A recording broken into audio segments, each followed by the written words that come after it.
తెలంగాణలో మరొక కొత్త పథకం అమల్లోకి రానుంది. ఇందిరమ్మ జీవిత బీమా పథకం ద్వారా తెలంగాణ రాష్ట్రంలో అర్హులైన ప్రతి ఒక్క కుటుంబానికి రూపాయి 5,00,000 వరకు జీవిత బీమా కల్పించాలని కాంగ్రెస్ గవర్నమెంట్ అయితే నిర్ణయం తీసుకుంది.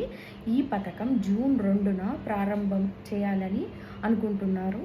సో మనం జూన్ 2వ తారీఖున వెయిట్ చేద్దాం. పెన్షన్లు అంటున్నారు, ఇంకా ఇందిరమ్మ జీవిత పథకం అంటున్నారు, ఇందిరమ్మ ఇల్లు జాగలేని వాళ్ళకి డబుల్ బెడ్రూమ్లు కల్పించాలి అని అంటున్నారు. చూద్దాం, మరెన్నో పథకాల గురించి ఈ నెల 23న క్యాబినెట్లో చర్చ జరుగుతుందంట.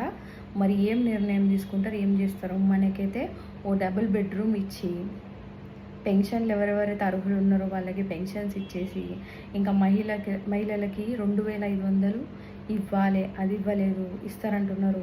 సో ఏమేమి ఇస్తారో మనం జూన్ 2 వరకు వెయిట్ చేసి ఉందాం. సో వాళ్ళు ఏం నిర్ణయం తీసుకున్నారో మనకు తెలుస్తుంది. అప్పటి వరకు మీరు జీవిత బీమా పథకంకి ఏం అప్లై చేయాలనేది నేను నెక్స్ట్ వీడియోలో చెప్తాను. అప్పటి వరకు నా పేజ్ని ఫాలో చేయండి. మీకు ఈ ఇన్ఫర్మేషన్ అయితే నచ్చినట్టయితే లైక్ చేయండి. Thank you.